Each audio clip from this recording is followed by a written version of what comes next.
Hi everyone. ഇന്നൊരു ചോദ്യമാണ്. 70-ാം പിറന്നാളിന് സപ്തതി എന്നും 90-ാം പിറന്നാളിന് നവതി എന്നും പറയും. അപ്പോൾ 80-ാം പിറന്നാളിന് എന്താണ് പറയുക? ആർക്കെങ്കിലും അറിയാമോ? 80-ാം പിറന്നാളിന് പറയുന്നത് അശീതി എന്നാണ്. എൻ്റെ പ്രിയ സുഹൃത്ത്, പ്രശസ്ത കവിയും എഴുത്തുകാരനും ചിത്രകാരനും ഗാനരചയിതാവും സകല കലാവല്ലഭനായ ശ്രീ ബേബി കാക്കശ്ശേരിയുടെ 80-ാം പിറന്നാൾ ആഘോഷിക്കുകയാണ്. അദ്ദേഹത്തിന് എല്ലാവിധ മംഗളങ്ങളും ആശംസിക്കുന്നു. 8 പതിറ്റാണ്ട് നീണ്ട അദ്ദേഹത്തിന്റെ ജീവിതത്തിലൂടെയുള്ള ഒരു എത്തിനോട്ടമാണ് ഈ വീഡിയോ. സ്കിപ്പ് ചെയ്യാതെ എല്ലാവരും കാണുക. അദ്ദേഹത്തെ അനുഗ്രഹിക്കുക. ദീർഘായുസ്സോടെ ഇനിയും 100 വർഷം ജീവിക്കാൻ അദ്ദേഹത്തിന് കഴിയട്ടെ എന്ന് ആശംസിക്കുന്നു. അപ്പോൾ നമുക്ക് വീഡിയോയിലേക്ക് പോകാം.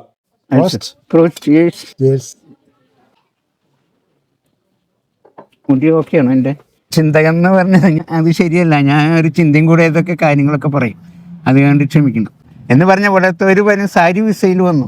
അപ്പൊ ഞാൻ പറഞ്ഞു വന്നത്, അങ്ങനെ പെണ്ണ് കണ്ടു കാതോളം എത്തും കരിമിഴിയും കാലോളം എത്തും കരിമുടിയും. എൻ്റെ സൃഷ്ടികളൊക്കെ എനിക്കിഷ്ടം. ഇതാണ് ഞാൻ പറഞ്ഞ വ്യക്തി, ശ്രീ ബേബി കാക്കശ്ശേരി. ബേബിച്ചേട്ടൻ്റെ സ്വപ്നങ്ങളെ പറ്റി ഒന്ന് പറയാമോ? ലഹരിയെ കുറിച്ച് പറയുകയാണെങ്കിൽ ലഹരി ആവാം. ഞാൻ ജെയിംസ് തെക്കേമറി. കഴിഞ്ഞ 25 വർഷക്കാലമായി സ്വിറ്റ്സർലൻഡിലെ ഈ പട്ടണത്തിൽ താമസിക്കുന്നു. ഈ പട്ടണത്തിൻ്റെ പേരാണ് ലുട്സേൻ. ഈ പട്ടണത്തിൽ വെച്ച് നമ്മുടെ സിസ് മലയാളികളുടെ ഇടയിൽ അറിയപ്പെടുന്ന ഒരു പ്രമുഖ വ്യക്തിയെ പരിചയപ്പെടുത്താം. ഇതാണ് ഞാൻ പറഞ്ഞ വ്യക്തി, ശ്രീ ബേബി കാക്കശ്ശേരി. സിസ് മലയാളികളുടെ ഇടയിൽ അറിയപ്പെടുന്ന വ്യക്തിയാണ്. സ്വിറ്റ്സർലൻഡിലെ അറിയപ്പെടുന്ന കവിയും ചിത്രകാരനും ചിന്തകനും കൂടിയായ പ്രിയപ്പെട്ട ബേബിച്ചേട്ട, സ്വാഗതം. സ്വാഗതം. ഇല്ലേ, ചിന്തകൻ എന്ന് പറഞ്ഞത് ഞാൻ അത് ശരിയല്ല. ഞാൻ ഒരു ചിന്തയും കൂടെ ഏതൊക്കെ കാര്യങ്ങളൊക്കെ പറയും, അത് കണ്ട് ക്ഷമിക്കണം. ബേബിച്ചേട്ടന് എത്ര വർഷക്കാലമായി ഇവിടെ വന്നിട്ട്? ബേബിച്ചേട്ടൻ ഇവിടെ വരാനുണ്ടായ സാഹചര്യം എന്താണ്? 45 വർഷമായി ഞാൻ ഇവിടെ വന്നിട്ട്. വരാനുള്ള സാഹചര്യം എന്ന് പറഞ്ഞാൽ പുരം നിറഞ്ഞു നിൽക്കുന്ന കാലമായിരുന്നു നാട്ടില്.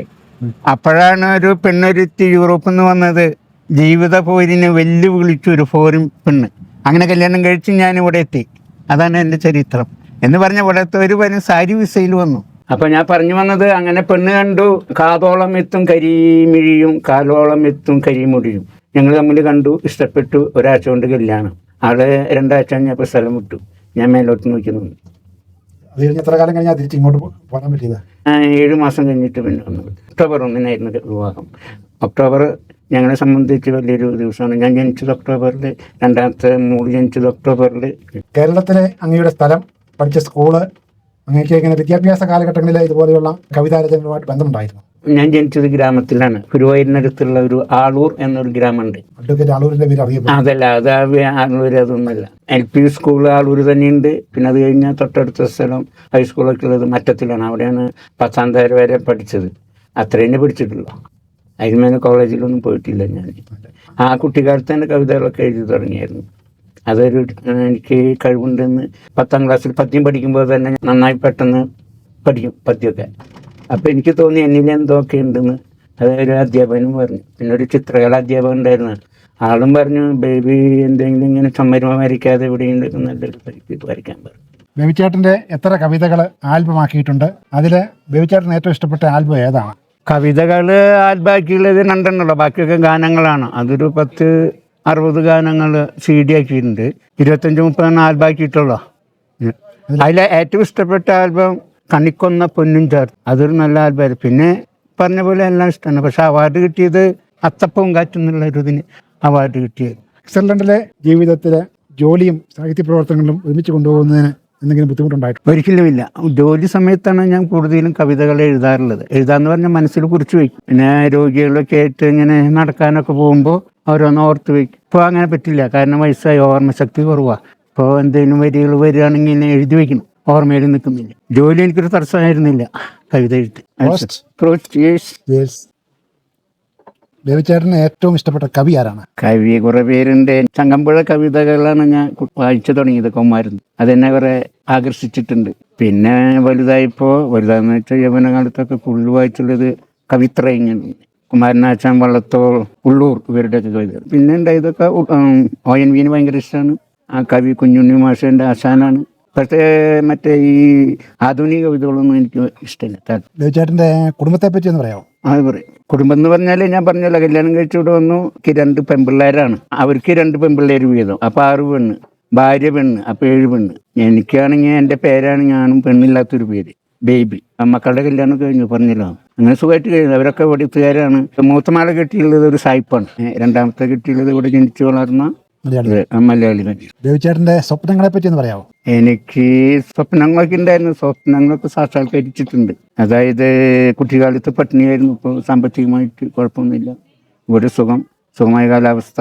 പെൻഷൻ പറ്റിയാലും എന്തെങ്കിലുമൊക്കെ ചെയ്തുകൊണ്ടിരിക്കും. എഴുത്തും വായന നടക്കലൊക്കെ നടക്കുന്നുണ്ട്. ഞാൻ ഇവിടുത്തെ പൗരനായി. അങ്ങ് ഇവിടുത്തെ സിറ്റിസൺ ആണല്ലോ സ്വിറ്റ്സർലൻഡിലെ. അതെ. അപ്പോൾ അങ്ങയുടെ അവസാന കാലഘട്ടങ്ങളിൽ അങ്ങക്ക് ഇവിടെ തന്നെ അന്ത്യവിശ്രമം കൊള്ളാനാണോ അതോ തൃശ്ശൂരിന്റെ മണ്ണിൽ തന്നെ അന്ത്യവിശ്രമം കൊള്ളാനാണോ താല്പര്യം? ഞാൻ നാട്ടിൽ ഇടയ്ക്കിടയ്ക്ക് പോവാം. ഇവിടുത്തുകാരനാണെങ്കിൽ എവിടെ വെച്ച് എൻ്റെ ജീവിതം നഷ്ടപ്പെടുന്നുവോ ആ മണ്ണിൽ ഞാൻ വളമാകും. അല്ലാതെ ഇവിടെ തന്നെ വളമാകണമെന്നില്ല. എവിടെയാണോ ഞാൻ ജഡമാകുന്നത് അവിടെ വെച്ച് ആ മണ്ണിൽ ഞാൻ വളമാകും. അല്ലാണ്ട് ഉറപ്പൊന്നും പറയാം. അപ്പം ഞാൻ മരിക്കുമെന്ന് തന്നെ എനിക്കറിയില്ല. നമ്മളിപ്പോൾ നമ്മുടെ നാട്ടിലെ കേരളത്തിൽ നടന്നുകൊണ്ടിരിക്കുന്ന സംഭവവികാസങ്ങളൊക്കെ നമ്മൾ എല്ലാ ദിവസവും കേൾക്കാറുണ്ടല്ലോ. അതിലിപ്പോൾ ലഹരിക്കെതിരെ, അതുപോലെ കൊലപാതകങ്ങൾ, ഇങ്ങനെ ഒരുപാട് സംഭവങ്ങൾ നമ്മുടെ നാട്ടിൽ നടക്കുകയാണ്. കേരളത്തിലെ യുവാക്കളോട് ബേബിച്ചേട്ടൻ എന്താണ് പറയാനുള്ളത്? ലഹരിയെക്കുറിച്ച് പറയുകയാണെങ്കിൽ ലഹരി ആവാം, പക്ഷേ ദുഃഖം വരുമ്പോഴും സന്തോഷം വരുമ്പോഴും കഴിക്കുന്ന ശീലം നല്ലതല്ല. സന്തോഷം വരുമ്പോൾ കഴിക്കാം. കാരണം ജീവിതത്തിൽ സന്തോഷം വല്ലപ്പോഴൊക്കെയല്ലേ വരുള്ളൂ. അപ്പോൾ കഴിക്കാം. MDM അങ്ങനെ ചില ബിരുദങ്ങളുണ്ടല്ലോ, അതൊന്നും ദയവായിട്ട് ഉപയോഗിക്കുക. സർക്കാരിൻ്റെ കള്ള് കുടിക്കുക. അത്യാവശ്യത്തിന് ലഹരിക്ക് വേണ്ടി കഴിക്കരുത്. അത്രേ പറയാറുള്ളൂ. തീരെ വേണ്ടെന്ന് വെച്ചാൽ പ്രശ്നമായിരിക്കും. വേണ്ടാന്ന് പറഞ്ഞാൽ അവർ കഴിക്കും. പിന്നെ ഞാൻ ചെയ്യരുതെന്ന് പറഞ്ഞാൽ എന്താ കാര്യം? ഒരു മനുഷ്യായുസിനെ സംബന്ധിച്ചിടത്തോളം 80 വയസ്സ് എന്ന് പറയുന്നത് ഒരു ചെറിയ കാലഘട്ടമല്ല. കഴിഞ്ഞ 8 പതിറ്റാണ്ട് കാലത്തെ അങ്ങയുടെ ജീവിതത്തെ പുറകോട്ട് തിരിഞ്ഞു നോക്കിയാൽ എങ്ങനെ കാണുന്നു? പുറകോട്ട് തിരിഞ്ഞു നോക്കാൻ ശാരീരികമായിട്ട് കുഴപ്പമൊന്നുമില്ല. പക്ഷേ ഓർമ്മശക്തി കുറഞ്ഞു വരുന്നുണ്ട്. അപ്പോൾ അതുകൊണ്ട് കുറേ കാര്യങ്ങളൊന്നും ഓർത്തെടുക്കാൻ എനിക്ക് ഭയങ്കര ബുദ്ധിമുട്ടുണ്ട്. പക്ഷേ എനിക്ക് ഓർമ്മക്കുറവുണ്ടെന്നുള്ളത് എനിക്ക് നല്ല ഓർമ്മയുണ്ട്. പക്ഷേ അല്ലാതെ എനിക്ക് വേറെ കുഴപ്പമൊന്നുമില്ല. മെൻ്റലായിട്ട് കുഴപ്പമൊന്നുമില്ല. അങ്ങയുടെ ആഗ്രഹം ഇനി എത്ര കാലം കൂടെ ജീവിച്ചിരിക്കണം എന്നുള്ളതാണ്? എനിക്ക് ദുരാഗ്രഹങ്ങളൊന്നുമില്ല.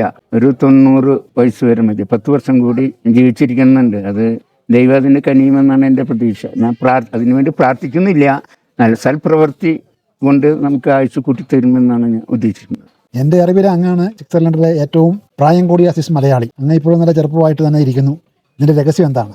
രഹസ്യം എന്ന് പറഞ്ഞാൽ ചിട്ടയായ ജീവിതം, മദ്യം കുറവ് കഴിക്കുക, വ്യായാമം ചെയ്യുക, ഇതൊക്കെ നിങ്ങൾ കണ്ടുപിടിച്ച പോലെ ചെയ്തു പഠിക്കണം. അപ്പം നിങ്ങൾക്ക് എൻ്റെ ആയുസ് വരെ നിങ്ങൾക്ക് ജീവിക്കുക. അങ്ങേക്ക് 80ാം ജന്മദിനത്തിൻ്റെ എല്ലാവിധ മംഗളങ്ങളും ആശംസിക്കുന്നു. അതുപോലെ തന്നെ 90 എന്നുള്ളത് 100 വർഷം ജീവിക്കുവാൻ ജഗദീശ്വരൻ അനുഗ്രഹിക്കട്ടെ എന്ന് പ്രാർത്ഥിക്കുന്നു. കണ്ടതിലും പരിചയപ്പെട്ടതിലും ഇത്രയും നേരം ഞങ്ങളോടൊപ്പം സമയം ചെലവഴിച്ചതിന് ഒരുപാട് നന്ദി. Okay, thank you. ഒരുപാട് നന്ദി. നമസ്കാരം.